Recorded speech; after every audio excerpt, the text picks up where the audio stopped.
કેન્સરના પેશન્ટ માટે આહાર એટલો જ જરૂરી છે જેટલું કે તેમના માટે સર્જરી કે કિમોથેરાપી હોય. કારણ કે આ દરમિયાન અને જે લાંબી ચાલનારી ટ્રીટમેન્ટ હોય છે તે દરમિયાન તેમના શરીરમાં ફૂડ ઇન્ટેક કોમ્પ્રોમાઇઝ થતો હોય છે, તેમને અરુચિ થતી હોય છે અને બોડીની રિક્વાયરમેન્ટ્સ વધી જતી હોય છે. એટલે આ બધી વસ્તુને નોર્મલ રૂટીનમાં પાછું લાવવા માટે ખોરાક ખૂબ જરૂરી છે. આપણે જોતા હોઈએ છીએ કે અત્યારે જે પણ સારી ક્વોલિટીની હોસ્પિટલ્સ છે તે લોકો ડોક્ટરની સાથે સાથે પૂરી ટીમ હોય છે જેને મલ્ટી ડિસિપ્લિનરી ક્લિનિક કહેવામાં આવે છે.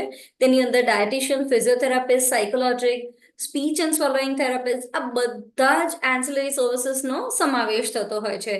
એટલે પેશન્ટની ઓવરઓલ ક્વોલિટી ઓફ લાઈફ સુધારવા માટે ખોરાકની સાથે સાથે દરેક બીજા એન્સિલરી ટ્રીટમેન્ટ્સ બહુ જરૂરી હોય છે. કેન્સરના દર્દીઓએ દિવસ દરમિયાન સ્મોલ ફ્રીક્વન્ટ મીલ્સ એટલે કે થોડા થોડા સમયે થોડો થોડો ખોરાક લેવો જોઈએ.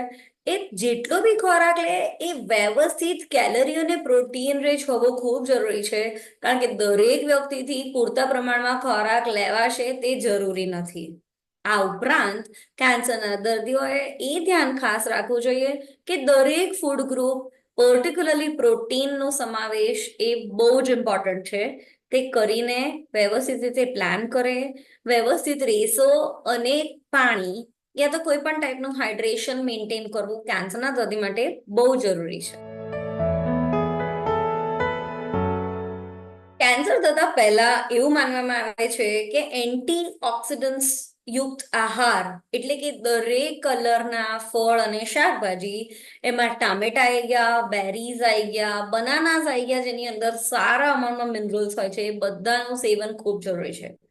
કેન્સર થયા પછી અને કેન્સરની ટ્રીટમેન્ટ દરમિયાન પણ આ ફ્રૂટ્સ અને વેજીટેબલ્સ લેવાથી પેશન્ટમાં ઘણું સારું ઇફેક્ટ જોવા મળે છે. જેમ કે એમને રાહત મળે છે, તેમને અતિશય ગેસ, એસિડિટી, કોન્સ્ટિપેશન જેવા કમ્પ્લેન્ટ્સ રોકાઈ શકે છે. અગર આપણે કેન્સરના દર્દીઓના ન્યુટ્રિશનની વાત કરીએ તો પ્રોટીન એક ખૂબ જ મહત્વનું પોષક તત્વ છે એ પેશન્ટ્સ માટે. કારણ કે પ્રોટીન એમની પહેલા તો ઇમ્યુનિટી જાળવી રાખવામાં મદદ કરે છે, એમના જે ડેમેજ ટિશ્યુઝ છે એ રિપેર કરવામાં મદદ કરે છે.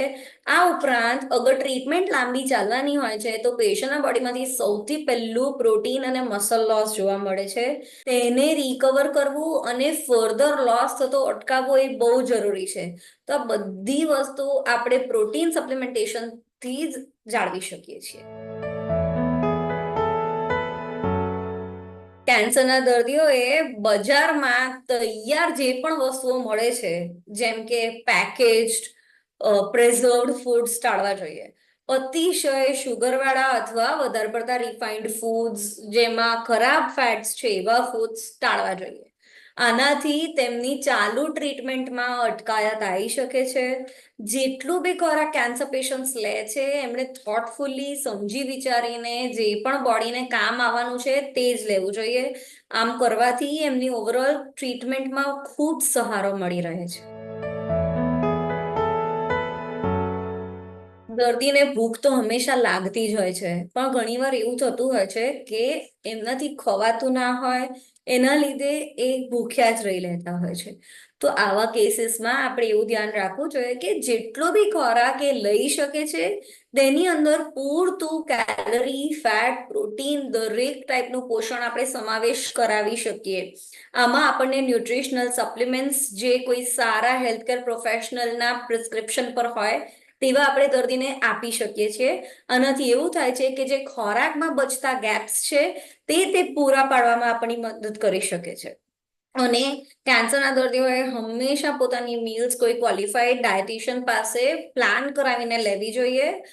અને કોઈ વાર એવું થતું હોય છે ઘણીવાર કે પેશન્ટને જે ખોરાકના વાસણ હોય ને તેમાંથી મેટાલિક ટેસ્ટ આવતો હોય છે, એટલે વાસણનું બેઝ તેઓ બદલી શકે છે.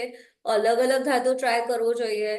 ખોરાકની સાથે સાથે પેશન્ટને એ ખાસ ધ્યાન રાખવું પડે કે તે એક્ટિવ છે થોડા ઘણા, કારણ કે તે બેઠા રહેતા હોય છે અને જો ખોરાક વ્યવસ્થિત રીતે ન પચ્યો તો તેમને ગેસ, નોઝિયા, કબજિયાત આ બધા કમ્પ્લેન્ટ્સ ખૂબ રહેતા હોય છે. એટલે પેશન્ટે ઓલવેઝ એવું ધ્યાન રાખવું જોઈએ કે જે પણ ખાય, ભલે ખવાય કે ના ખવાય, ના ખવાતું હોય તો કોઈ ક્વોલિફાઈડ પર્સનની મદદથી પણ એમને મીલ્સ પ્લાન કરીને થોડો ઘણો બી વ્યવસ્થિત સંતુલિત આહાર ડેલી બેસિસ પર જાય એનો ટ્રાય કરવો જોઈએ. કેન્સરના પેશન્ટ્સ માટે બેલેન્સ ડાયટ લેવું બહુ જ ઇમ્પોર્ટન્ટ છે. અગર 1-2 દિવસનો બી ગેપ આવતો હોય છે, ધારો કે કીમો પછી કે એવા કોઈ બેડ ડેઝ પછી, તો એ કેન્સર પેશન્ટ્સ માટે ખૂબ ચેલેન્જિંગ સાબિત થઈ શકે છે. એટલે સારી ક્વોલિટી ઓફ લાઈફ માટે અને આખી ટ્રીટમેન્ટ દરમિયાન બોડી સારી રહે, સ્વસ્થ રહે, માનસિક રીતે તેઓ એકદમ હેપી અને સારી રીતે રહી શકે, તે માટે ખોરાક એમના માટે ખૂબ જરૂરી રોલ પ્લે કરે છે. અગર કેન્સર પેશન્ટ્સને રૂટીન ખોરાકમાં ઇન્ક્લુડ કરવા જેવા ફૂડ્સની આપણે વાત કરીએ જે પ્રોટીનયુક્ત છે, તો તે છે દાળ, કઠોળ, દૂધ, દહીં, છાશ. આ ઉપરાંત સોયા ચંક્સ એ લઈ શકે છે. પનીરનો ડેલી બેઝિસ પર સમાવેશ થઈ શકે છે. પ્રોટીન મશરૂમ્સમાંથી મળી શકે છે. એટલે એવું નથી કે એકનું એક ડેલી તમે બોરિંગ ખાવા ખાઓ, દાળનું પૂરણ લઈ લીધું. આ રીતે તમે રેસિપીઝ મિક્સ એન્ડ મેચ કરી શકો છો. ફૂડને વધારે આકર્ષિત અને અપીલિંગ બનાવવાનો ટ્રાય થઈ શકે છે, અને આ બધા પોષક તત્વોનો સમાવેશની સાથે સાથે થઈ શકે છે. એટલે પેશન્ટ ખાવાની રુચિ પણ જાગશે અને શરીરને પણ સારું ન્યુટ્રિશન પ્રાપ્ત થઈ શકશે.